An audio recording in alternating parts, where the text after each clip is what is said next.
Everyone to the full council on Wednesday the 6th of August 2025, and we'll start with some words from the Reverend Claire Anderson. Hello. So I realised that today, having prepared myself in advance by printing the headings of the agenda and some remaining postcards, somehow I'd convinced myself that I'd actually prepared, and realised as I was pulling in the car park, note to self, the swipe thing round your neck on a motorbike doesn't work. You can't quite reach it and it doesn't go over a helmet. So there, I'm a bit flustered. I haven't prepared anything. So I'm going to wing it. And I'm going to start with the immortal words of a famous theologian, keep the faith. Bon Jovi. Today I've been writing a piece for our newsletter about some Bible readings, which I won't go into, but the theme of them is about keeping the faith. And for us in Newquay Methodist Church, this is quite relevant because you should all have received an invitation to our open day. We're opening a new church in Newquay in September. Now, it may not surprise you to know that 15 years is not a ridiculously long time in church circles to wait for something to happen. I am incredibly impatient and it has done my head in. So we are finally building a building. And I guess one of the things that I talked about in my newsletter, which I just want to share with you, is really that sense of never being quite entirely alone. Now, of course, from my perspective, it may be slightly different to yours. So I don't know if any of you are particular fans of Father Brown. Yeah? Right. Love Father Brown. I think I was conned into going into ordained ministry because there's not been any murder solving. Nothing. I even tried to be a chaplain at the police station. Still didn't get any chance to do any sleuthing. But Father Brown, in one of the episodes, well, he keeps getting himself into a bit of a pickle, doesn't he? And he wanders off into a room with someone who's clearly a murderer. And people say to him, don't go in there alone. And then Father Brown comes out with, well, I'm never alone. Because he's got God, you see. So I sort of feel a bit like that. But what I want to say is that none of us are ever really alone. Some of us have a faith in God or a higher power. There are lots of different systems of worldview, and I would be not so arrogant as to assume that I have the right or only one. It works for me. But even if we don't have a belief in a divine entity, human nature tells us we are never alone. And one of the things that the church should be is the place where you feel you are safe and supported and never alone. So as far as I'm concerned, this new building in Newquay, which we offer to anyone who wants it, is part of our commitment to the community, which means that whether people are of faith or of none, whatever you do, say, look like, whatever, you're never alone, because if the church is doing it right, everyone is welcome there. Promise, absolutely promise, swear on my heart, on a Bible, touch wood, I don't think I'm allowed to say that, I will never do that again. That was quite a heavy push on the God thing. Just needed to share it with you because I haven't prepared anything else. And if all else fails, God.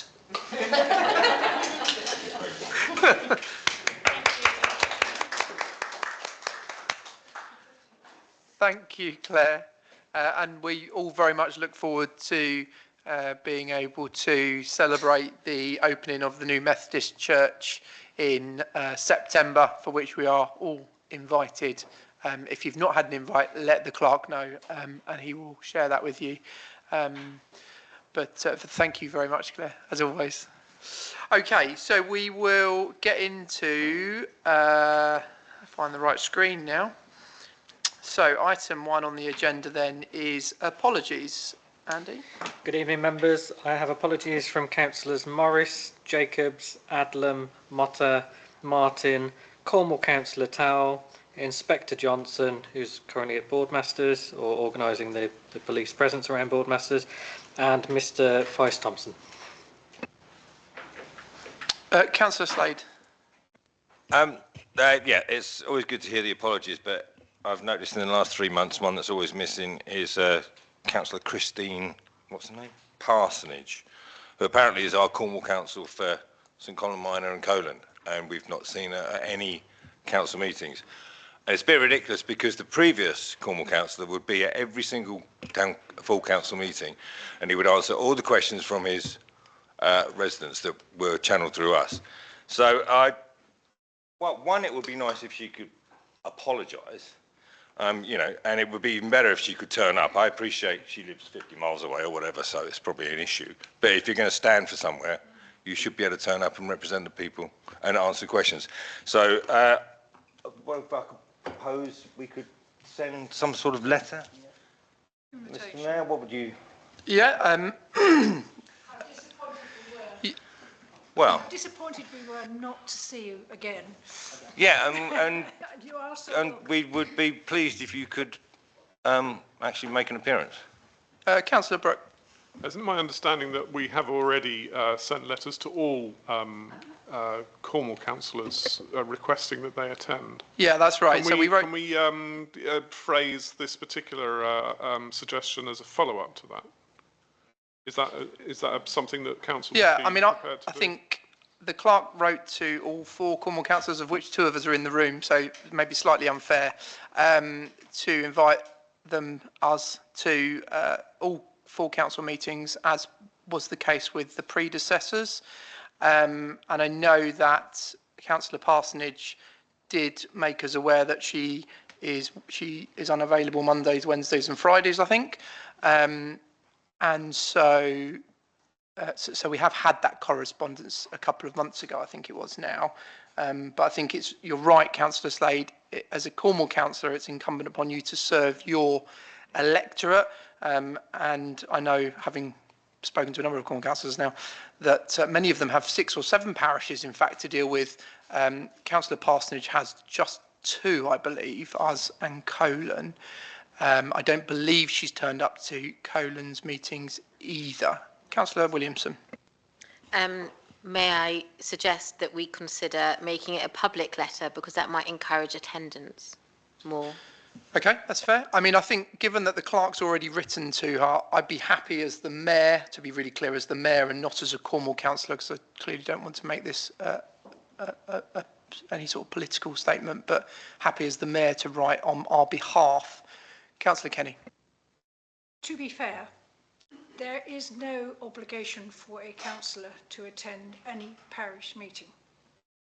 It's totally voluntary. It's not a requirement of the job. It's a good idea that they do, but it is simply not a requirement. So you can't phrase the invitation in glowing terms, but actually, you know, she's totally entitled not to come to these meetings. Sure. It's a shame, but there you go. That's fine. So I think, Councillor North, did you want to come in? So what I appreciate what Councillor Kenny says, but I think the residents that voted for her need to know that she doesn't appear anywhere. And we did have John Fitter previously, probably for 12 years, all the time I've been on the council, who would come in here every month with a list of things that people had asked, and we did our level best to, you know, respond to those, do what we can. I think the residents just need to know that she doesn't appear anywhere. Okay, so so it sounds like, Councillor Slade, you're asking if did you want to word a proposal? Do you want? I mean, I'm happy to write on behalf of the town council as the mayor of Newquay and express our disappointment that she hasn't been able to attend, and that maybe her constituents would have expected her to, as per was her predecessors. As a constituent who lives in that ward, I'd be happy to write to her because I live there and she's representing me. So do we need? Yes.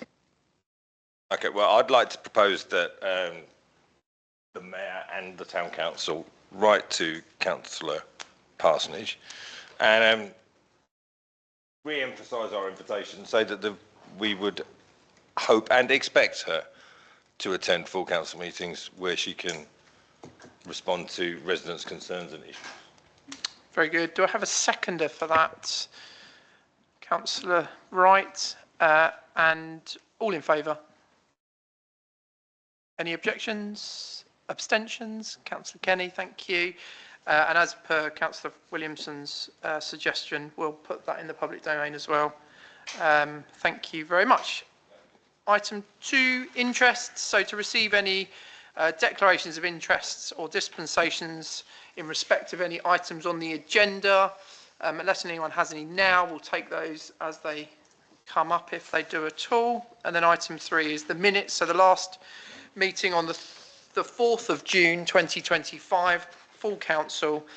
I will assume that you have all read the minutes. Do we have any queries or concerns? No. I'm happy to propose those. Do I have a seconder? Councillor Thompson, all in favour? Any objections or abstentions? Thank you. Matters arising. I don't think there are any matters arising, Andy, were there?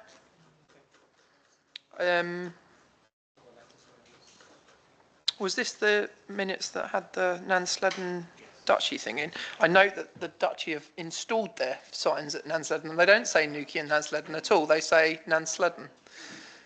So even when you're coming out of Nansledden going into Newquay. So I know that we had a meeting that then got bounced. So we'll pick that up in the autumn, I'm sure. I think I've got a meeting with them about something else. Is it in the diary? Okay. No other matters arising? No. Community safety reports, obviously item 5. You've got the police update report for July 2025. I think we'll all appreciate that Inspector Johnson today is very much in amongst the boardmasters goings on.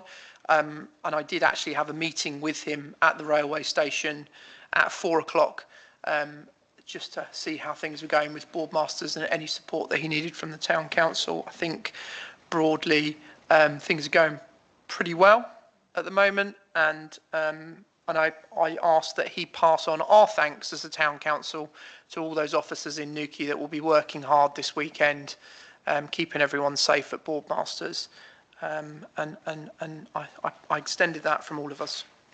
Does anyone have any questions on the police report? Obviously Steve's not here to answer them, but we're happy to take them away.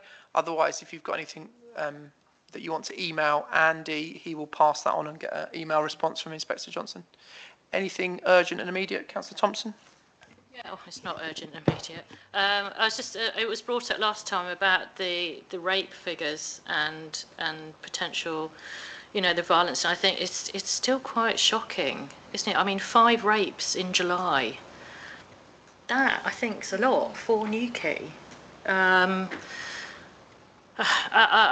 don't know. It's sort of. I mean, I've raised concerns about lighting at night. It would be nice. It would be good to hear if we've got any impact with street lighting going off, and it would be good to get if women in the town do have concerns as to personal safety. There hadn't been any figures coming on that, but I am wondering in terms of like this violence with injury, in terms of what time of night or the day that this is occurring, as to whether there's a relationship with that. And the stalking harassment, 28 per month. It's sort of, yeah, I find that quite alarming. I know they are small numbers, but then relatively speaking, we are a small place, so yeah. So I think we'll, if we can just ask Inspector Johnson for an update on that in terms of what they're doing to try and bring those numbers down more generally, that would be very helpful, Andy, and ask about whether the lighting issue is part of that. Councillor Kenny. This is really your area, but I think it is. We did say we would mention it, and that is the Tregonwell car park and our visitors who arrived last week, and Cornwall Council went through the normal routine. We had a meeting where it came up at Newquay Safe where we discussed this, and one of the items that was raised was, do the police get involved and what powers do they have? I think the answer was the police don't get involved.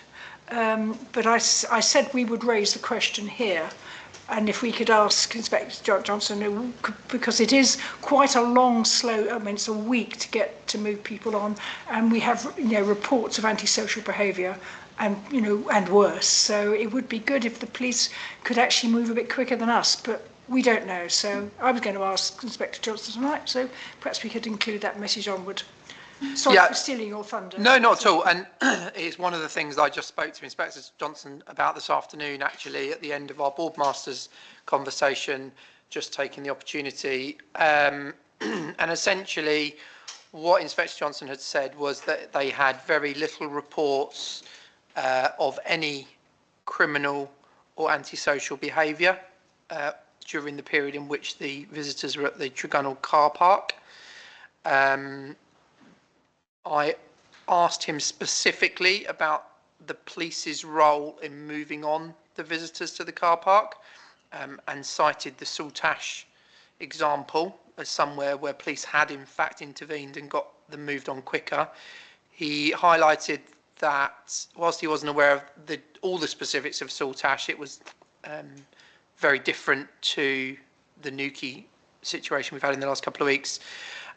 But what he did say is if we had examples and proof of criminal damage in the moment, then they would be happy to intervene. And I think the message that I got from the two officers at Cornwall Council, both the lady that does the when assessments and the lawyer who deals with the travellers in terms of getting the court orders, was that the police can move them on in potentially 48 hours, whereas Cornwall Council, it takes a week or so. So I did say to Inspector Johnson, if we have a situation like this again and we have video footage of the incident, as it now transpires, we have got a camera down there, though it's on the pods, and we're having difficulty getting access to the footage. But if we have that proof, then they would be happy to intervene, and that may expedite them moving on slightly quicker. Does that sort of answer your question, Councillor Kenny? Can I just respond on that? Yeah. Effectively, I'd like to see it in writing anyway. Yeah. Effectively, what he's saying is, I mean, as soon as you're aware of somebody moving in, you start the process of getting them moved on. The police seem to be saying from that response is they're going to have to, that they won't be involved, even though it's trespass and even though the barriers disappeared. I won't say who's responsible because you can't prove it. But they won't get involved until there is a report of antisocial behaviour to them. I think that's what you're saying, but I think we should see that because I think from what the officers said, they'd be delighted to be able to go to the police and say, look, they're here, can you do the necessary? And it sounds like they won't do that. So, and certainly from the response that Steve gave me in person, I'm happy to get Andy to follow it up in an email, was that unless there was reports of criminal damage and antisocial behaviour of which he felt they didn't have any of those this time round, then they wouldn't get involved.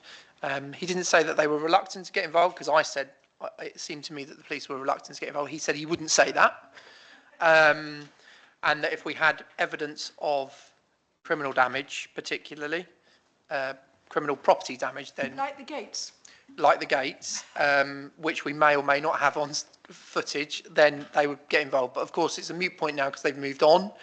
But of course, I'm really keen to explore preventative measures for next time. But I'll pick up the rest of that in the Cornwall Council section. Any other questions for Inspector Johnson? Councillor Hubbocks. Thanks. It's more of a follow-on from what Sarah said in terms of being concerned by the stalking and harassment figures. I think it can be quite easily overlooked. I know in the last full council meeting, immediately it was flagged that the rape stat was high and scary. I'm an Ask for Angela ambassador, and I was meeting with the chap who runs that scheme a few weeks ago, and I didn't realise, but there is a pattern. There's a study that's come out, and they call it the 8 stages of femicide. Stalking is number 5. So if you start at 1, which is the relationship begins, stalking and harassment is step 5, which puts it 3 steps away from murder. So I think if we as a council could investigate how we can support the people that might be the 28 victims or however many victims there are, I think we really should be raising the danger and make that known in our communities that actually 28 cases of that is terrifying. Yeah, that's all. And it's worth a read if anyone wants to do some reading later. The 8 stages of femicide is it's worth equipping ourselves with knowing what that looks like. Thank you, Councillor Hubbox. And as you say, high and consistently high for the last 3 months for sure. Any other comments or questions for Inspector Johnson? No, that's fine. We'll email Steve and we'll circulate responses for everyone. Okay then, so item 6 on the agenda is open session for electors of Newquay, verbal or written questions. We don't have any written questions. Do we have any verbal questions from the gallery? No, can't think of any. Okay. Then we'll go on to item 7, which is correspondence. And we do have one item here, and this is the email from 7 concerned citizens of Cornwall. Essentially, and hopefully you've all had a chance to have a quick gander at it, is around farming and growers of food in the region, and they're expressing some concerns. My steer, unless anyone has another strong, passionate feeling about another direction of travel, would be to let Cornwall Council lead on this, and essentially see what they do with it before we throw our pennies worth in, because the reality is we've very little in terms of ability to do anything about the issues that they raise in this letter, but happy to be challenged on that if anyone's got a strong view otherwise. Councillor Kenny. There is a problem, because when you come on to the second letter, which is the same, from the same people, they're throwing accusations at Cornwall Council. I mean, I tend to agree with your response, but what they're basically saying is, you're not doing anything, we've contacted you and you're completely, we draw your attention to notice of rectification, notice escalation, and all of that sort of thing. It is very difficult, but I think we need an explanation from Cornwall Council. I suspect I know what it is, but I think we probably need to ask Cornwall Council to explain why they are not responding to the 7 concerned citizens. Sure. Sorry, thank you, sure. Councillor Hubbox, then Councillor Thompson. I think it's absolutely something we can engage with locally. I think there's wonderful schemes that encourage people to grow, and I mean, it'd be interesting to meet the 7 concerned citizens, hear what they've got to say, because in terms of if we wanted to equip our community with the skills to grow food, we absolutely can do that. I mean, we can start the process. I mean, we're not all going to become growers overnight, but we can start the process, and we've got our wonderful permaculture garden up in Treloggan, a Polwheel, which could be a real hub for that. So I think in terms of, I think we're in a strong position to start equipping our community with the tools they need. I think it'd be interesting to meet them, but I think we can do something. We're not helpless. Okay, thank you. Councillor Thompson. Yeah, when I was doing my research for PhD, the food security issue has been going on for years. I mean, I finished writing in 2012, and food security was highlighted then as an issue. The farming and agricultural communities and horticulture has been banging on about it for years. It is a central government issue, and if we were to do anything, then I suggest we write a letter to our MP in terms of raising concern that this is an ongoing issue, that central government is an expectation that they should be tackling and dealing with. And yes, I do agree with you that we could, in a small way, address that as a, and maybe working with the orchard, and maybe, you know, we can deal with that some at a small local scale. But the overall food security, it is a central government issue, not a Cornwall Council issue. In terms of levels of governance, we feed down basically what comes centrally, and how it's disseminated across the country. So for that, yeah. Okay, so as I see it, I think we're sort of talking about 3 separate things here. We're sort of talking about the country's issue with food security, which, as you quite rightly say, Councillor Thompson, is a central government issue. you've got the local issue and around how we support that, and as Councillor Hubbox has said. But I think here, as Councillor Kenny has said, it's very much around why Cornwall Council haven't engaged and responded with this. So I'm happy to firstly forward this on to Cornwall Council and ask them for their response and why they haven't responded. And then secondly, send this to the Environment and Facilities Committee, who can set up a meeting should they wish to, and explore what, if anything, the Town Council might feel appropriate to get engaged with in this space. Does that sound fair? I'm happy to propose that. To have a seconder? Councillor Williamson, all in favour? Any objections or abstentions? Thank you. Brilliant. Item number 8, Mayor's announcements. So busy time at the moment, as we all are aware.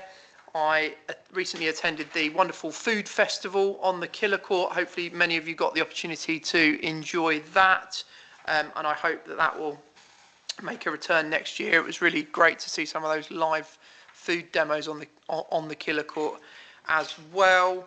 I've been engaging in some local work with some of the schools, doing some of their end of year assemblies, engaging with the children around community and their place within community, and how they can get involved locally should they wish to. Also, as the Mayor, I've been working alongside the clerk to explore getting the Mount Wise Park off the ground. I think we've pretty much there or thereabouts with getting it devolved across to us, and so really keen to get that work under the way. And in the autumn we will be meeting with children from Trenance and Newquay Juniors particularly. There's one child from Newquay Junior who reached out to me personally expressing her significant disappointment with the Trenance play park and wanting something for a more appropriate age of sort of 7 to 12. So I'll be working with her and others with a view to getting that off the ground ASAP. Certainly get it done before my term ends. And in terms of other things, I've today have been down and opened up the new tenants unit at the Killer Court. That's Phoebe Luna, who's our latest tenant at the Killer Court, a jewellery retailer, handmade jewellery retailer. So yes, been lots and lots of events, and obviously doing lots of board masters. Been down at the train station today, welcoming the 11:25 from Paddington with the 500 or 600 revellers that came off, and working closely with BID today as well, and just making sure that everything seems to be running smoothly. I think it is, and I'm really pleased with the traffic management plan as well, which seems to be doing its job today. And I've had lots and lots of messages today from, particularly from those residents on the outlining areas of Newquay who seem really pleased with how it's gone today. Let's see if they're as pleased on Monday. So that's me. I'm taking a bit of leave over the rest of the summer with my family. And I know that the Deputy Mayor will be picking up a few events, including, but not limited to, the VJ Day celebrations on the 15th of August. I believe we've got an event in town, and then we've got an event out at Nansledden as well in the evening. So you are all more than welcome to join the Deputy Mayor, and I hear the Mayor of St Austell's going to be joining you as well. So that will be jolly good fun. Yeah. Any questions? Councillor Williamson? Thank you for that. Just about the Mount Wise car park, and not car park, actual park. Got car park, play park, yeah. Thank you, got car parks on the brain. There was, I don't know if you saw, but a little bit of confusion and suggestions that it was going to be bulldozed and built on, and then other people went, no, it's going to be a park, and people went, yay, finally, at last. So I was just wondering whether there might be some clarification to try to minimise any concerns that people have that that's going to be built on with houses. Yeah, happy for the comms team to put something out in the public domain. I think now that we're along that process, I think we're probably okay to do that, aren't we? so happy to get that out via comms at the earliest opportunity. Councillor Kenny. On the Mount Wise Play Park, I mean, Cornwall Council actually signed it off a couple of days ago for £1, but I'm not sure how much of the park we're actually getting. I've had a resident who, in one of the Horizon flats, sort of saying they are really concerned about what would be a lovely park and the number of people who abuse it. So I was hoping we might be able to make moves to take over the whole of the park and make it a more friendly, open place. I'm not sure how you do it, but I think it could be it could be an absolutely wonderful place. Yeah, no, I agree. So my understanding, and the clerk will jump in, I'm sure, if he thinks I'm sending us down the wrong road here, but as we go up the path, the area to the left of the path, including the garages, is one parcel of land, and that is what's being devolved to the town council. The area to the right of the path is not currently being devolved to the town council, though we would be open to exploring taking it on, though I believe it sits on the same, what do they call it? Yeah, on the same bit of land registry as the car park, isn't it? Yeah, so that's why. And we said, yeah, we'll take both. But understandably, Cornwall Council were nervous about giving us one of their biggest car parks in Newquay, given the revenue that it generates. But yes, happy to go back and ask that. Just in terms of reassurance, we are looking to build a play park that is sympathetic to the current geography of the area, not a plastic play park such as that we've got now at Trenance, but more attuned to what we previously had at Trenance, given that there's better drainage on that site than there was at Trenance. It isn't felt that would be an issue. I know that was an issue at Trenance because of the lack of drainage. And something that is more of an adventure park, something that has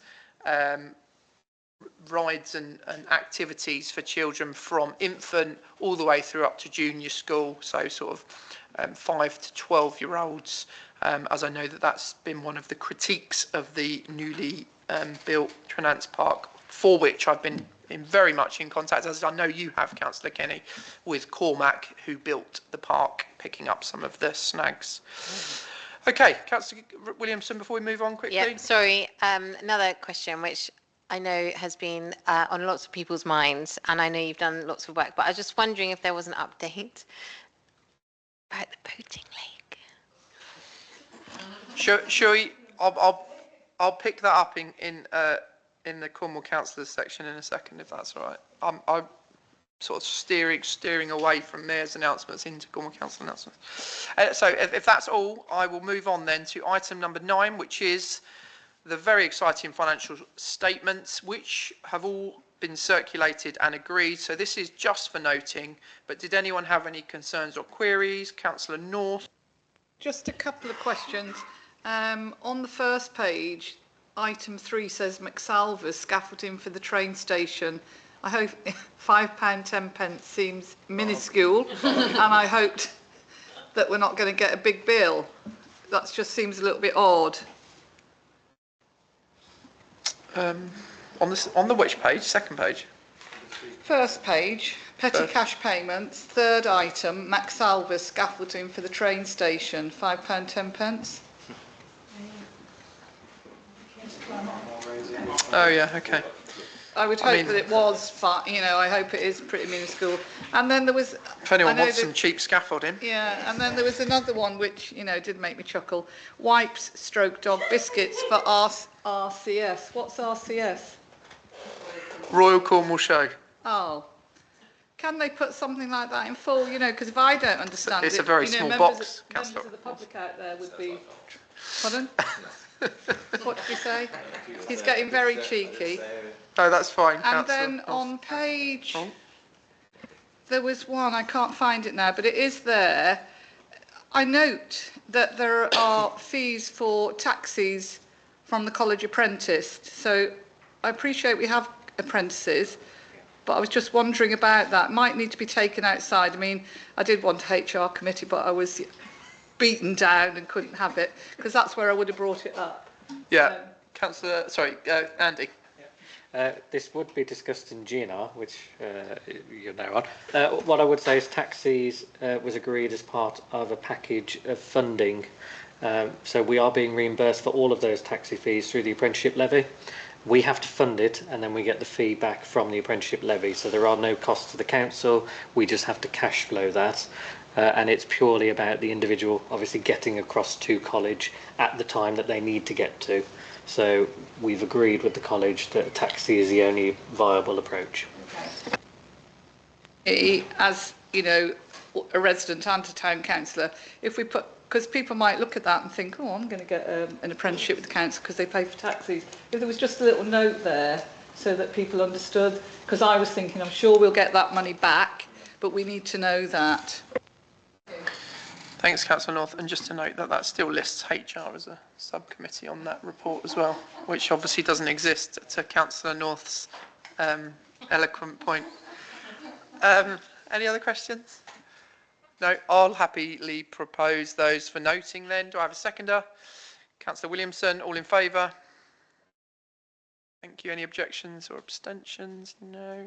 Good. So item 10, open session for Cornwall councillors, verbal, written or tabled reports. I don't believe we had any written or tabled reports, but I note that Councillor Kenny and I are here.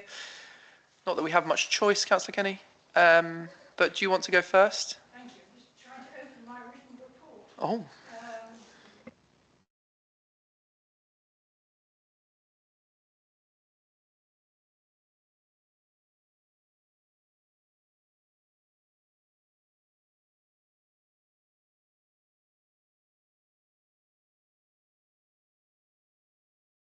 To start from what I said from last time, is updating from the car parks. Most people will have heard that the new administration has reversed the decision to outsource the long stay car parks. So that's Belmont and Dane in my division, along with Watergate and what's left of Tregonwell. Hooray! This leaves only the area around Towan Head and Little Fistral still under the management of Treveth, who have outsourced to a private company. Not exactly the shining success it was purported to be. I have met with senior Cornwall Council management, and I understand the private contract is nearing its end and new arrangements will be made. I won't go into the number of complaints, but I can say complaints have reached our MP. The one outsourcing project that appears popular is the transfer of Pentar Headland and its car park to the Cornwall Heritage Trust.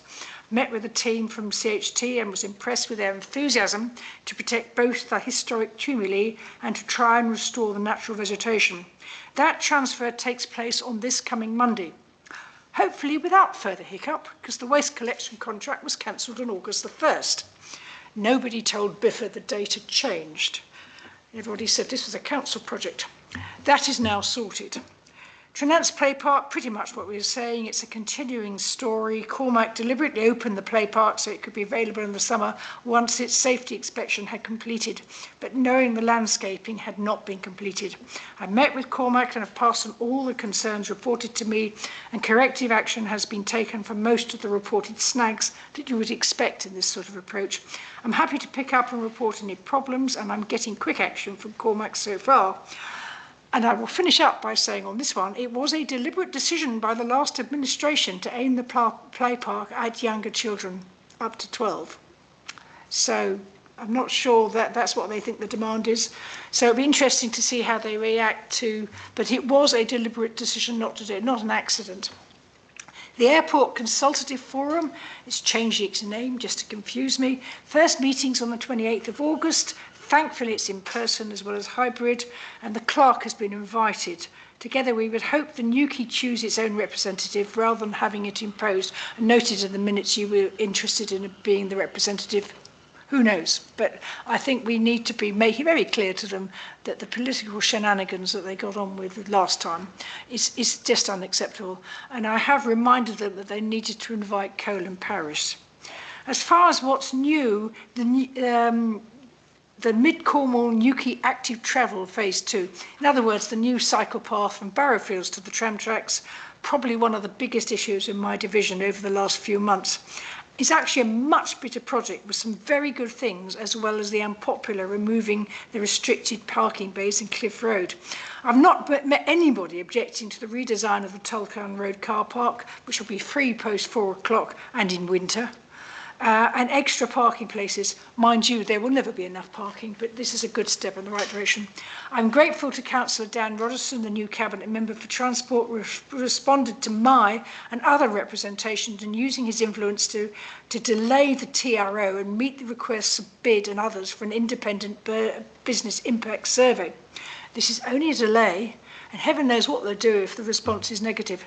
My top concern is not so much the parking, but losing the loading area from that side of the road. At the end of the day, it will probably be a compromise, but I hope local people and businesses will be happier that this consultation is with them and not at them. Double yellow lines repainting, a problem right across Newquay, some of them so faint as to be no longer legal. I'm reporting all those that are causing real access problems to get the response. The resource is limited and no guarantee that this area will be dealt with this year. But at least the ones I know about are now on the waiting list.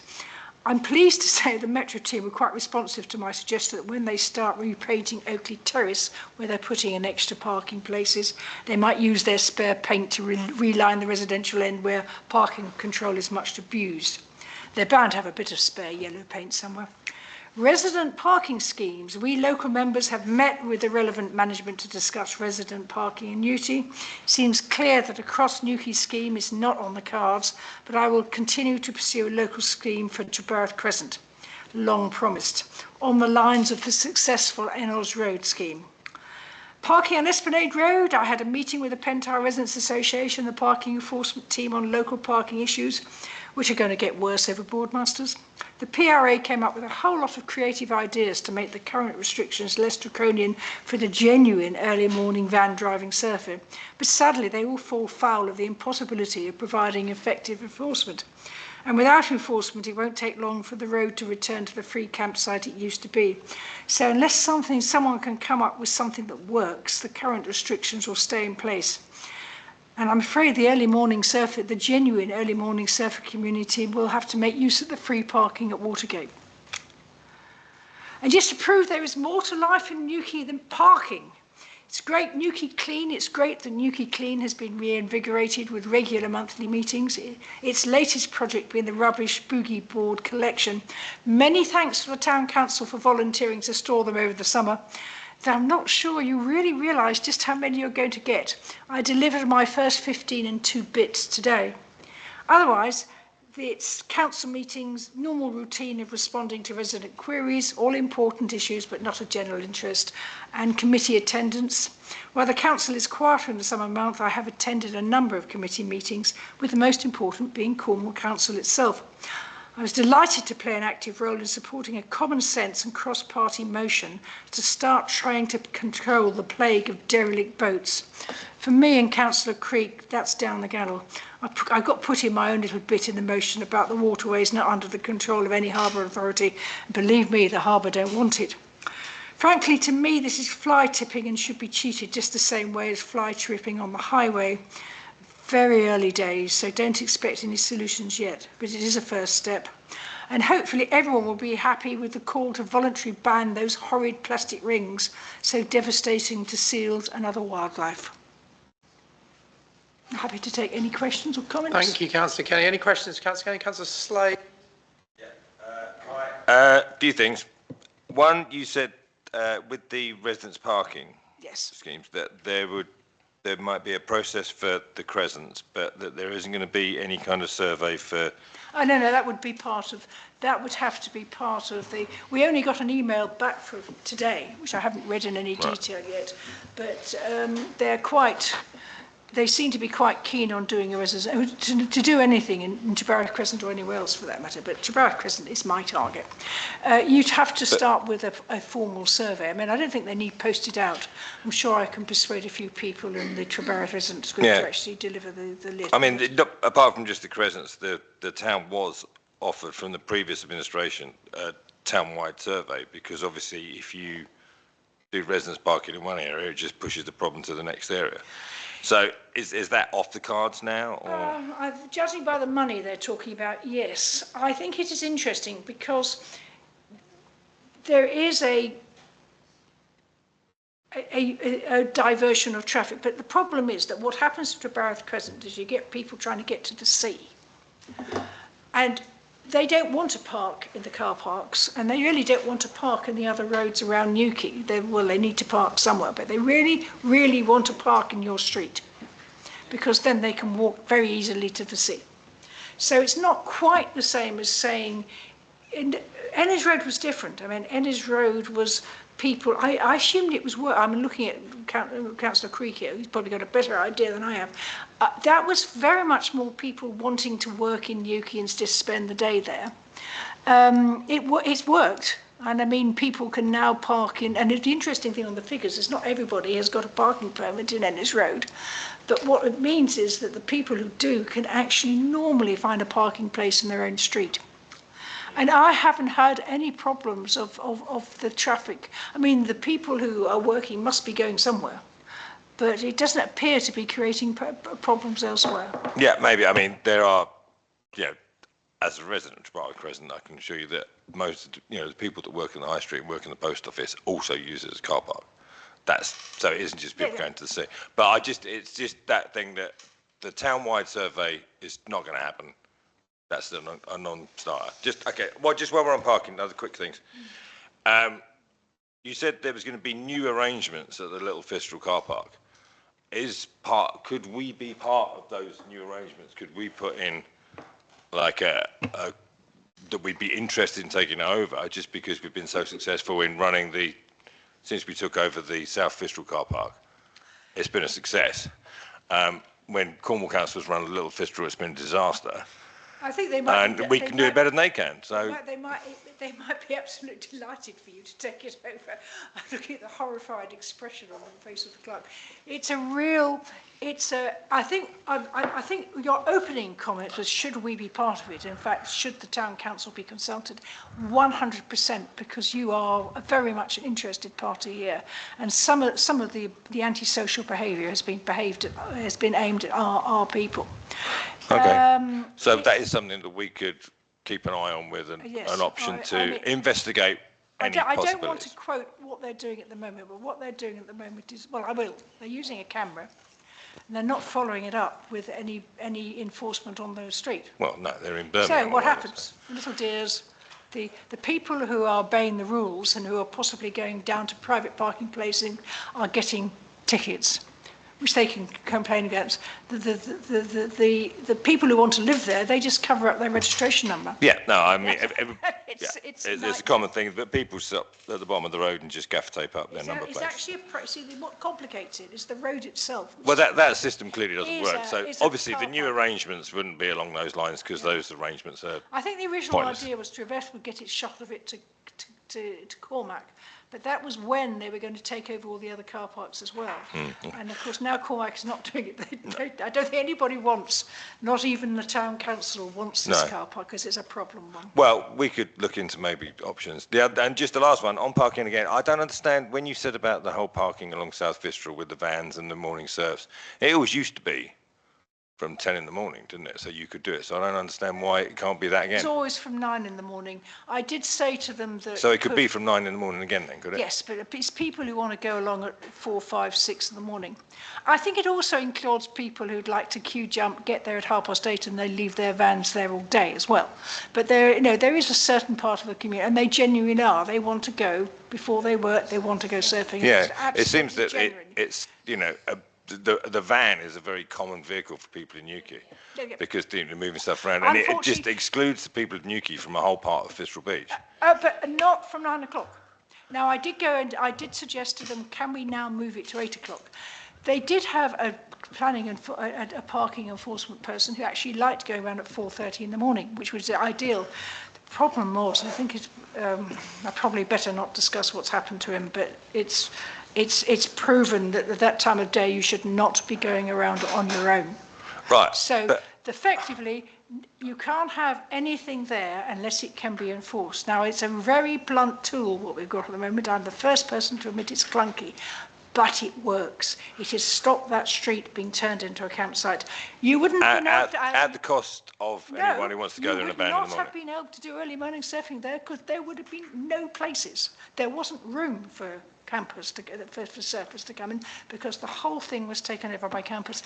There are spaces in Pentire where you can park, and you have to walk a bit further. But I mean, I walk that far to get there. Yeah, So what, park on the streets and Pentire? as I'm saying, Watergate, I find it actually rather cheap that a town councillor No, I'm who just is curious. responsible for the car park where they could go up and park. Unfortunately, you've stopped them going into the car park for obvious reasons. So vans cannot get into the Atlantic Road, South Bristol car park.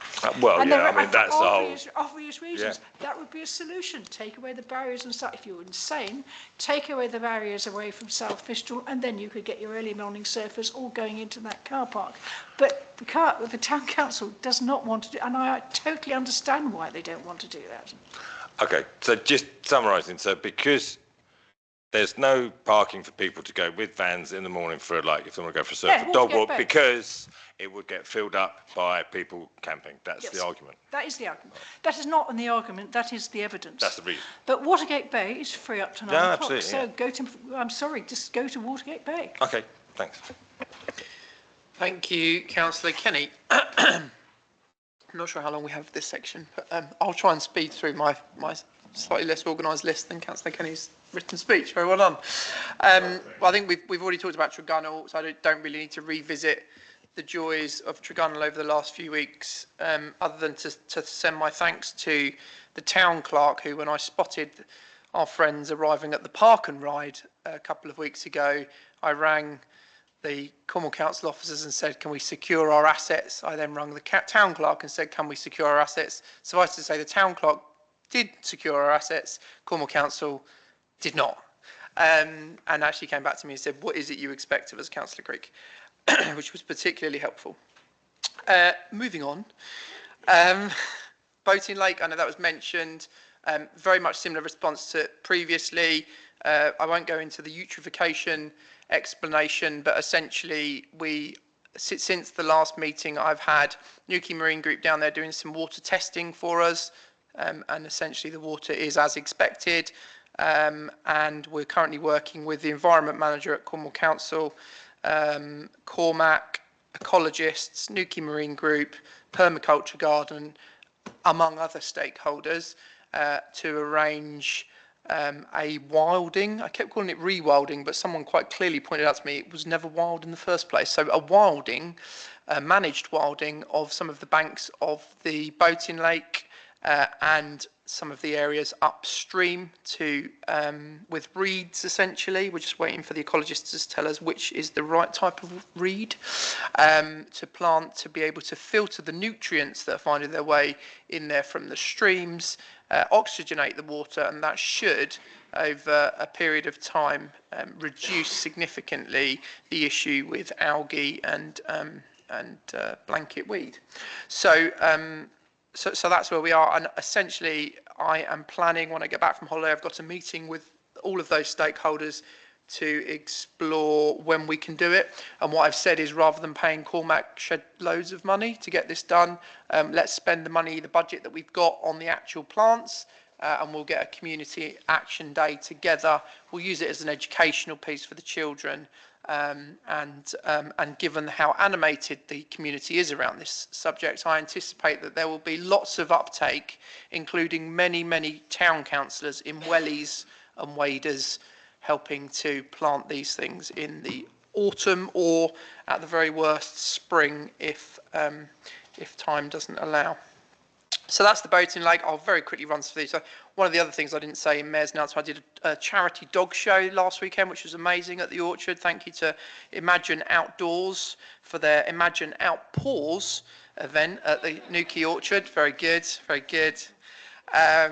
As Councillor Kenny pointed out, as part of the Newquay Clean Initiative, we've reintroduced the bodyboard recycling bins, and I was pleased, thanks to my carpenter who was working on my house for building the bins, and Councillor Slade for helping me distribute them among the three sites, which are Esplanade Green outside the toilets, Porth Beach and Town Beach, and thanks to Councillor Kenny for volunteering to empty the one at Esplanade, and Abby from the Blue Reef Aquarium for doing the Town Beach one, and I and my children, along with Councillor Slade, are covering the one at Porth. I also was invited recently to go and take part in Plymouth MP's summer school event, and had a very nice afternoon speaking with some young people about politics and why it's important. So I thoroughly enjoyed that, alongside, as I said earlier, the engagements at the local schools. I've recently met with the partners of Newquay Health Centre. I appreciate not quite in my ward, Councillor Kenny, but clearly has an impact on all of my constituents as well, in terms of the extension that they are currently exploring. And I've been liaising with the MP as well as the place director for the ICB and the lead officer on the ICB in terms of notional rent for that site, and whether the opportunity to extend it further than they had initially anticipated. It is felt that for the moment, given that it's national government grant and there's lots of hoops to jump through, we'll let them get that one out the way, and then it's possible in the future that we could explore some SIL or Section 106 should that be required. But the place director of the ICB was keen to stress that, given the change in direction with the NHS 10-year plan, he would hope that the capacity that they are creating would be sufficient even with the increase in population of Newquay. So that remains to be seen. I'm pleased I had a recent meeting with some residents about a potential bike track behind the trampoline park. But it transpires, when I had meetings with officers, we're actually planting an orchard there, which is quite nice. So I'm working with officers just to understand how quickly they're going to be able to do that and what the options are for a bike track there or in another location. Thanks to the residents for getting involved with that. Park and ride, which again, not in my area necessarily, but I seem to get dragged into these things. A bit disappointed with the delivery of the park and ride for Newquay this year. I'll be writing to Councillor Rogerson to express my disappointment yet again. Another year where the park and ride is lacklustre at best, I think, given that as a family to use the park and ride, it's £10. And actually a family could quite easily drive into Newquay and pay parking of £10.50. So I don't really see that there's any impetus or encouragement in getting people to use it. And actually the park and ride hasn't looked particularly busy. Yesterday was the busiest day I saw it, and there was maybe 2 rows of cars. And also the bus stop on the main Newquay strategic route seems to be causing no end of problems. I'm sure Councillor Towell is aware of that in terms of tailbacks behind the bus because it's sat there for periods of time. I know I've been caught in it a number of times in the last week. I'm sure others have as well. So just disappointed in the delivery. I'm sure it's a hangover from the previous administration and not of Councillor Rogerson's doing. But I'm reaching out to in hopes that we can explore better options for next year and beyond. Maybe explore that Nansled and Holt as a park and train. Also, as a Cornwall Council, I've raised the issues around the airport and the spaceport yet again, and the cost to the taxpayer, which seems to be coming in several million above what it was previously coming in at in terms of the subsidy. And I've got meetings with the strategic director upon my return from holiday to discuss that. One of the committees that I'm on is the Chief Executive's Employment Committee, so I'm pleased to have taken part in the employment of a new Community Wellbeing Strategic Director in the last few weeks, who will be starting in the new year. Really excited to see her in action. And as the Vice Chair of the Health and Adult Social Services Oversight and Scrutiny Committee, I brought a motion alongside the Chair to full council to protect Cornwall's health funding and ring fence it from Devon in the proposed merger of the 2 integrated care boards for Cornwall and Devon. And essentially the message was, given the innovations Cornwall has been at the vanguard of in the last few years with x-ray cars and community services, etc., what we don't want to do is just have a seat at Devon's table, which is often the case when we merge Devon and Cornwall services. So I think that's pretty much been what I've been up to, as well as lots and lots of casework, which Councillor Hubbocks is helping me to administer some of that as my support caseworker, which I'm funding myself from my own allowance before anyone queries. And I have a separate casework email, which is casework@newquaytrelance.org. Should anyone wish to contact me, it is listed on the Cornwall Council website. And that's it from me. Any questions? Councillor Williamson. Thank you for that update, both of you. And on the boating lake, thank you very much. I think it's a really splendid idea to encourage local action to help solve the problem there for many different reasons. And yeah, really positive update. So thank you on behalf of everybody, because I know it's taken a significant amount of your time to move this issue on. So yeah, hopefully it's a long-term solution. That is certainly the plan. Councillor Kenny. Just saying, if anybody's interested, the St Thomas Road surgery came and presented to the Planning and Licence Committee, 2 meetings ago, and this was exactly the point that we raised. I think you were there, Councillor Creek. I mean, it's basically they have to, there's something to do with their funding. They can't increase it more, which seems absolutely bonkers, because what they're doing is absolutely minimal. And if I can interfere in your ward, please. In all of that stuff, where you didn't mention the sluice. Now, that's always I know the weeds and all the rest of it, but the seawater coming in, and that sluice needs someone to maintain it. There was a great report in The Voice today saying you could open it up, you just couldn't close it again. But so could we include getting the sluice working again? Because even without the weed, it's something that serves this town, and we do need to get that done. Yeah, so I have raised that with both John Mitchell and Phil Maund. And essentially the response that I've got back, and I'm happy to forward it to you, Councillor Kenny, is that the Environment Agency, they will look at the sluice for sure, but the Environment Agency are very much against us opening the sluice because of essentially allowing what's in the boating lake into the Gannel and polluting the Gannel. So, even if it was fixed, we apparently were not allowed to open it. So I take your point, and it would absolutely solve the weed problem. But the Environment Agency are dead against that, and I'm sure for good reason. So, but I'll happily forward that on to you as a response. Any other questions? No? Good.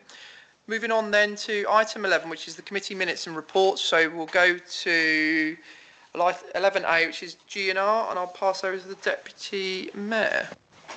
So I'm happy to propose the minutes from the GNR meeting held, when did we have it? On 28th July. And have I got a seconder for those minutes? Councillor Slade. All in favour of the minutes? Yep. Any abstentions? Anyone against? No? Everyone, I think, done. Wonderful, thank you. You've got some EMR releases as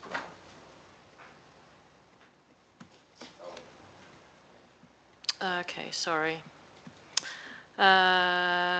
Yes, it's to formalise the recommendation for the release of the £750 for the Twinning Association event that has been held, so that's just a due process. So I'm happy to propose that. Seconder. Thank you. Councillor Creek, all those in favour? Wonderful, thank you. Super, thank you. And we now move on to 11B, which is the minutes of the Community and Tourism. I'll pass over to the Chair, Councillor Wright.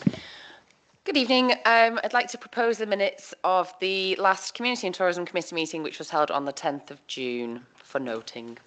I'll propose them. Do I have a seconder? Councillor North, thank you very much. All those in favour?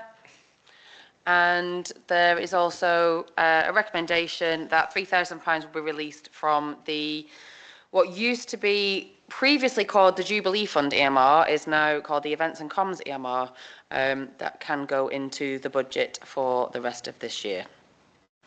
Do I need to propose that? I'll propose that. Do I have a seconder? Thank you, Councillor Williamson. All those in favour? Thank you very much.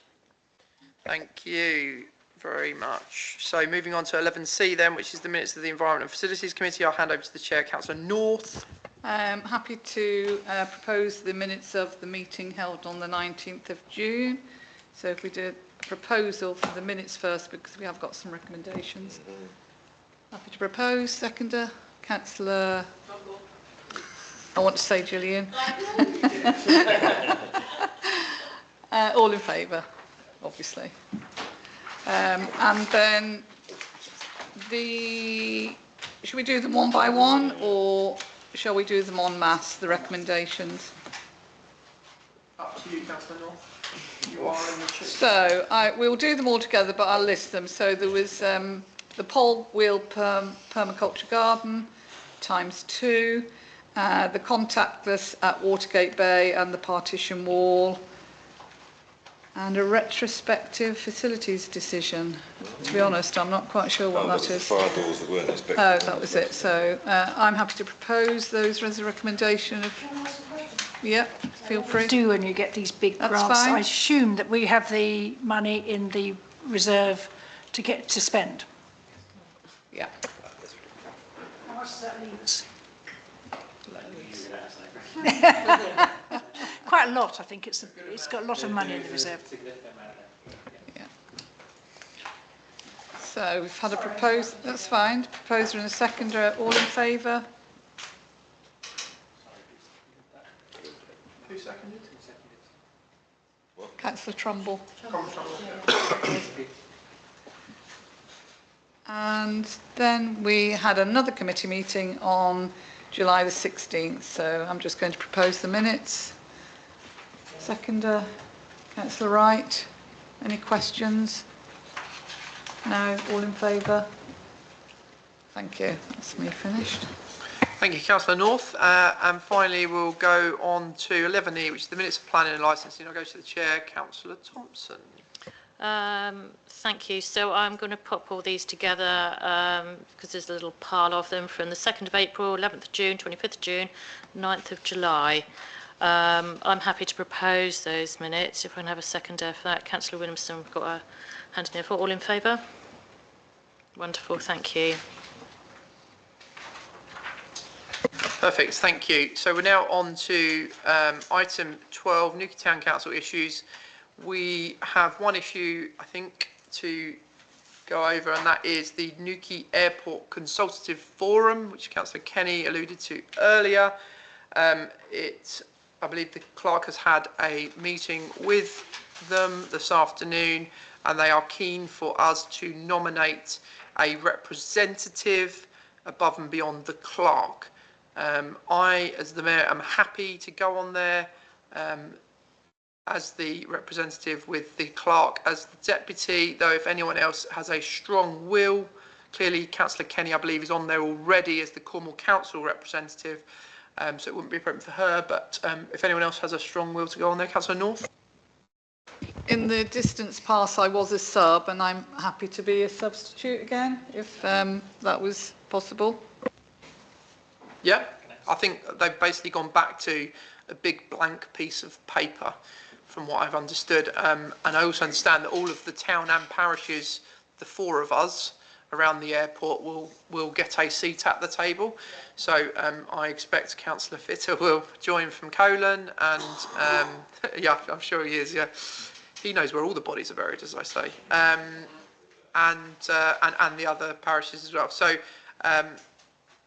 I don't want to propose that myself. Does anyone else want to propose that? Councillor Kenny? You as the representative, and whoever wants to be the sub. We can have two subs if it comes to that.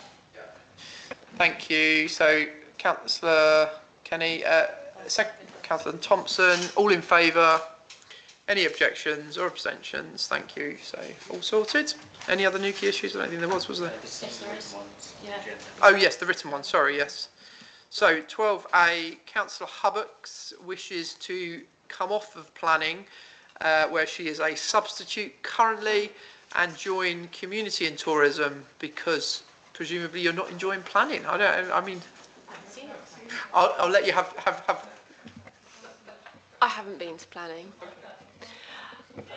I couldn't be on C&T when I joined the council because I worked for Newquay Bid.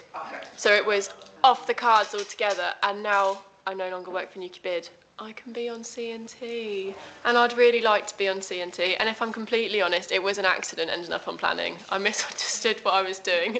I didn't mean to be there, and I would really like to be on C&T as well as staying on E&F, if that's all right with everyone, please. Okay, I'm happy. Councillor Kenny, I knew you were going to put your hand up. Yeah, I was surprised Councillor Thompson did this. There's no problem with that, but we do need those subs for planning and licensing. We meet every other week, and you know, not everybody can make, so we make real use of the subs. They don't have to come very often, unless they're Councillor North, who comes all the time.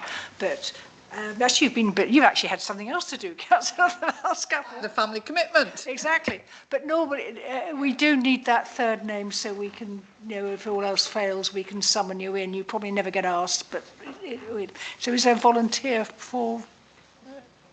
Well, I think you are a sub, aren't you? I'm always getting asked. But you are a sub anyway. No, we need somebody else as well. Sorry, Councillor Kenny. So what I was going to say is we are running one light in terms of councillors. We are 20, but we're normally 20, but we're only 19. We do have a co-option on the agenda this evening.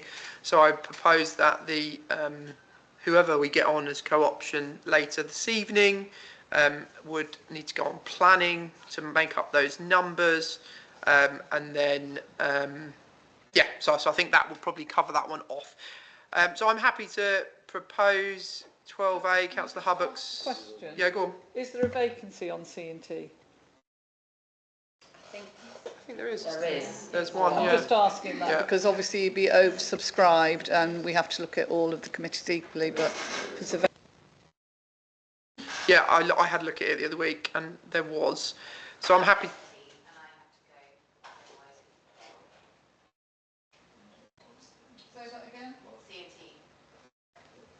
Are you on C&T? As a sub. Right. Thank you.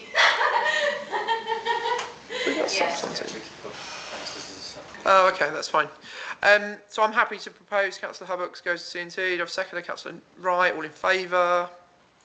Any objections, abstentions? No. Brilliant. Congratulations, Councillor Hubbock. You have been released from planning. 12. Don't tell Duncan. He'll chase you down in the street. 12B, Councillor Kenny, you have 2 items on the agenda. The first one is I am asking for volunteers. I don't know how many of you are familiar with the Newquay Centre. It's just down the road in St Michael's Road, whichever direction that is. Thank you. Next to the St John's Ambulance Brigade. It's a nice little charity. It's been running since 1965, and traditionally town councillors have made up the trustees. We have 5 or 6, there's no fixed number. Recently we've had 3 resignations and Dave Cheney has actually moved to Truro. I've told him he can't resign from being a trustee, but that leaves me as the only trustee. There is very little, I don't know if you've actually been to see it, but it runs itself. We've got a cleaner and a caretaker. The treasurer, who is me at the moment, has the most work to do in the sense that I send out the bills and take the bookings, but that's not too much work. It's a bit dangerous having me as the only one. If I went under a bus, the trust would be in terrible trouble. So what I'm hoping is that sort of 2 or 3 of you, I'm not asking you to put your hands up now, but if you'd like to contact me outside the meeting, it'd be really good to have some trustees to support me in this really worthwhile job. Thank you, Councillor Kenny. So if anyone is keen, sorry, Councillor Trumbull. No, I'm not necessarily keen, but I got into another committee like this. What does it actually do? Right. Yeah. It was I've originally got a clue what it's all about. It's a charity. Oh yes, that's a very good question. It was originally it's a plot of land that belongs to Cornwall Council, who leased it to a group who were setting up something which they called the Senior Citizens Club. And the original idea was they were going to build a building, which they did with the help of the Rotary, who supplied the money, for the Senior Citizens Club. They very quickly discovered that it was quite difficult to get regular people from the senior citizens. So about 40 years ago, they changed it to providing cheap accommodation for other community groups, so community groups and charities. What it basically is, we just run, we don't make a profit, we run just covering the costs. As a result, somebody can go along there for 3 hours and it will cost £10. Or into the smaller room, it will cost £5. Which is remarkably cheap. You won't find anything, you won't find any place available. It's quite a small place. I mean, what we call the big room is smaller than this, but it takes 40. In fact, I've only just recently taken a booking for the weekly senior citizens bingo club to move in there, which will be absolutely fine. And it's exactly what it's intended for. In the daytime, mostly, it's taken over full time at an incredibly cheap rate. They love it. From what was Addaction and is now called We Are With You, and with the proviso that where we've had daytime community bookings, we don't have very many, that they would keep the daytime, and then we also do it in the evening. It is simply a means of providing cheap accommodation to other charities, or otherwise would be paying 50, 60, £100, which is totally over the top. Where is it? Sorry? Where is it? It's next door to it's in St Michael's Road, and it's next door to the St John's Ambulance building, which something we might take an interest in the future. So get past the car park, past the big block of flats, and then you get to we've just had the sycamore trees cut. So that was a big expense, but we got that out of the COVID grant, so that was all right. So if anybody, I would be very grateful if 2 or 3 people would volunteer. You won't have much to do apart from, say, the odd quarterly or bi-yearly meeting. Brilliant. Thank you, Councillor Kenny. Answers on a postcard to Councillor Kenny, please. Sooner rather than later. There's some urgency, it seems, there. Though clearly, Councillor Kenny, I hope you're not hit by a bus. And item 12C, Councillor Kenny. You see what's coming out? Some of this is very unfortunate timing, and we will need to be very careful about what we say. This really came out of what Councillor Slade suggested at the last meeting, that we used to have, about 2015, I checked the minutes, we had a plague of derelict buildings led by the Fistral Bay Hotel, and Cornwall Council set up a special sort of team to concentrate on derelict buildings. Basically, they were following up with the owners, they were writing letters, they were working quite hard, and they responded, they worked towards a working party that got adopted here. That was the original idea. And they've got a very limited, because I talked to, about the time of the fire, actually, I talked to the John who actually ran it 15 years ago, and he's still there. And he said, well, at the moment, they didn't have the same sort of spare response on Cornwall Council. But if the town council made a request for this sort of support, then he would take it to his senior management to suggest that we do something. Of course, in the meantime, we've had a fire and we've had a tragedy. And I don't want, we can't really talk about that anymore. And it suddenly crystallised the mind for everyone. We raised it at Newquay Safe, and the Helen Toms, who runs that, showed an interest in actually being involved in anything like that. So the recommendation I would slightly change is to set that the Newquay Town Council should set up a meeting with interested people, which would include Cornwall Council representative Helen Toms, to see how we progress with a view to setting up some sort of organisation where we could handle the derelict buildings. Incidentally, it's not derelict yet, but the Fistral Bay replacement, they've just withdrawn their planning permission to turn it into an apart hotel. So heaven knows what's going to happen there. But obviously the key buildings we're looking at is the Hotel Bristol complex. Skerryvore, where they took the roof off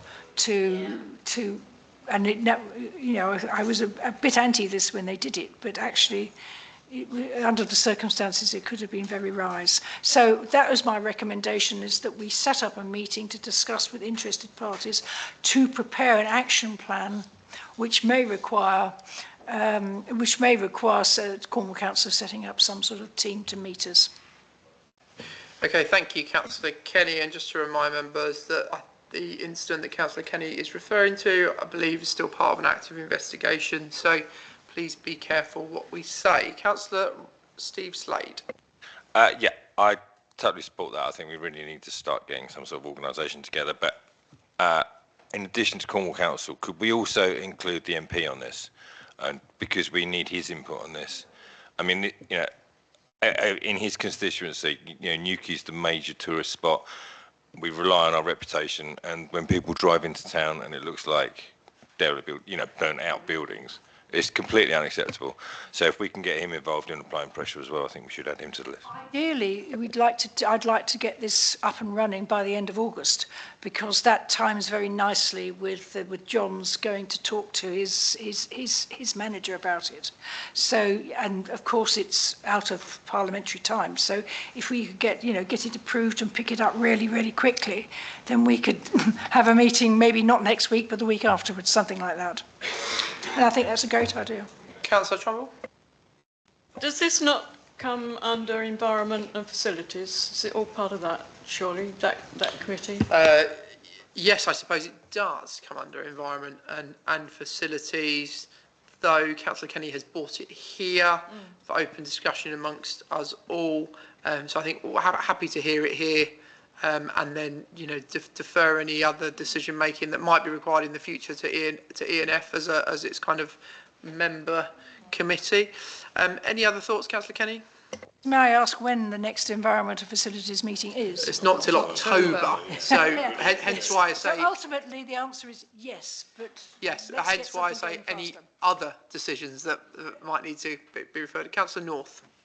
So when we had the previous derelict committee, or whatever it was called, it did sit with planning, because most of these buildings have got planning permission, and that's why it sat with planning. I'm not saying I don't want it on environment facilities, but actually it did sit with planning. But I don't think you have to be from any committee to join this process.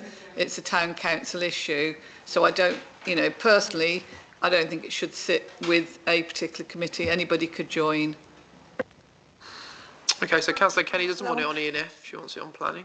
I think it might be sensible if that once we've had our discussion, I think ultimately it will sit with a committee. We just don't know which one it is yet.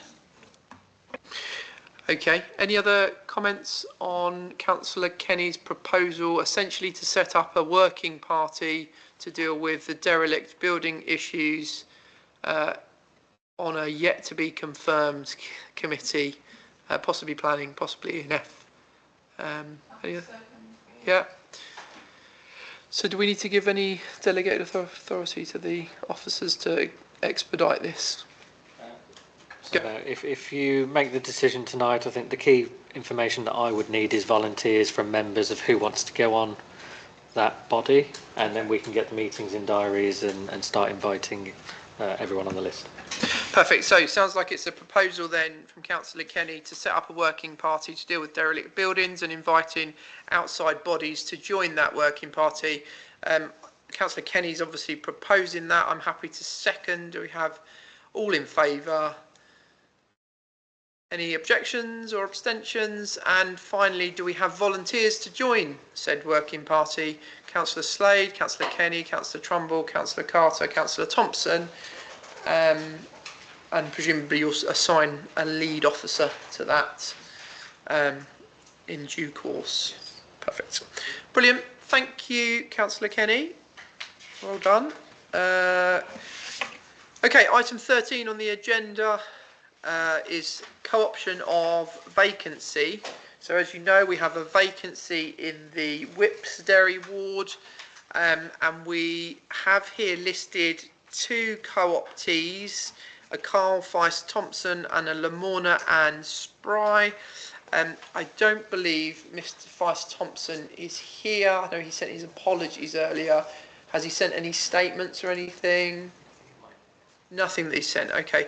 I think on the basis that unfortunately Mr. Feist-Thompson couldn't be here and we haven't had any further statements from him at this time, I think it would be inappropriate for us to proceed given that we have an applicant in the chamber already. Is that in order? It's in proceed for a vote. Just proceed with the one candidate as opposed to. So the rules as they stand is if you have a candidate that has gone through the process, Yeah. and they are eligible and meet all the criteria, and the council has no significant concern about that candidate, they should be co-opted. Thank you. Hello there. How are you doing, Mrs. Spry? All right. Did you want? Hello. Did you want to come up to the mic, and I'll give you an opportunity just for a couple of minutes to have say a few words about why it is you're really keen to be a Newquay Town Councillor with us. If you just pop the green button, that's it. Over to you. So I'm Lamorna, and I'd very much like to be a councillor for the Whipsydary ward to join you. I live in Porth and can be found most days walking my little Jack Russell on the beach, although I should say not between 10 and 6 in July and August. Although I have a doctorate in physics, my career has been principally in IT and local government. I was IT manager for North Devon District Council and later head of IT and e-government for Cotswold District Council. I did have spells with the Ministry of Defence and also in the industry. For example, I was head of research for a Norwegian company specialising in customer relationship management. And I was also business change consultant to the Department of Communities and Local Government. But when I retired back to Cornwall, I decided to volunteer as a trustee for Restore My Mind, the mental health charity in Bodmin, and I helped create the Wellbeing Centre there and ran the music club and the EU-funded project to help people back into work. And it was wonderful to see people regain their confidence, help them with interview practice, CVs, etc., and finally be thriving in a new job. And I eventually became chair of that charity. My late father was founder of Cornwall Heritage Trust, and so I felt I should continue his legacy by becoming a trustee, and after a few years I had the honour of becoming the chair. At the time, all the work was being done by the trustees with the help of one part-time member of staff. We were also struggling with community engagement, and I initiated a process to create a new strategy and vision for the trust. Thanks to a large inheritance, we were able to change the model entirely, with the main work now being done by several members of staff in offices at Crowdie, enabling the trustees to concentrate on governance. And to increase community engagement, I set up the Cornish Story cafes, which have become very popular. I'm very pleased to see how the trust is now a successful, vibrant charity with strong governance and growing by the day. So why do I want to become a councillor? I really enjoyed working in local government. Although IT is not public-facing, I felt I could still make a difference to people's lives. For example, providing information online for carers and the ability to apply for carers allowance even with a mobile phone. And a few years ago, when I was still living in Looe, I decided to take a break from working as a trustee and chair in order to concentrate on travelling and family. But I've got much more time on my hands again, and as I love living in Newquay, it would be great to get involved in supporting the local community. Although I realise that councillors cannot necessarily move mountains, and sometimes things are outside the council's remit, one of the topics I feel strongly about is the unsustainable and sometimes reckless developments, such as the cliffs at Whipsydary.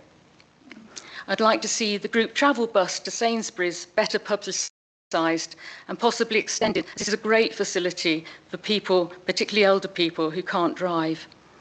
And I'd like to see more affordable housing. In my opinion, the term affordable needs reconsideration. Even when developments are affordable for couples, very few are affordable for single people. As a scientist, I'm very interested in climate change, particularly its mitigation, but also pollution, and I'm appalled at the plastic pollution at Watergate Bay. And it's very hard to avoid plastics when you shop at supermarkets. So I would love to see somewhere like Chester Road have a greengrocer and butcher again. And wouldn't it be great to be able to buy freshly caught fish from a shop in Newquay? So I hope this gives you a brief flavour of the things that motivate me. And well, I think I am a councillor, probably. But I did watch some of the council meetings here, and I was impressed by the constructive nature. And thank you ever so much for considering my application. And oh, one last thing. If I was successful, but I think, am I? I do have to declare that my son works for the council, and there may be the odd occasion where I would have to declare an interest and possibly absent myself. So. Thank you ever so much, Lamorna, and thank you for recognising that this is a really inclusive and positive space. It is, yeah. I would wholly agree with you. So I'm going to go ahead and propose that we accept Lamorna's application as a co-option to Newquay Town Council as a councillor for Whipserdary Ward. Do I have a seconder? Councillor Brooke, all in favour? Thank you. I think that's unanimous.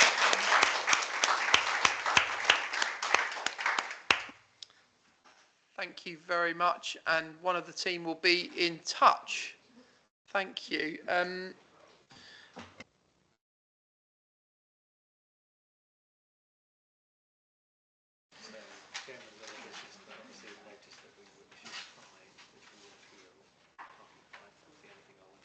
Okay, yeah, sorry. So there is nothing in item 14. It was just there in case we needed it. That's the Public Bodies Admission to Meetings Act.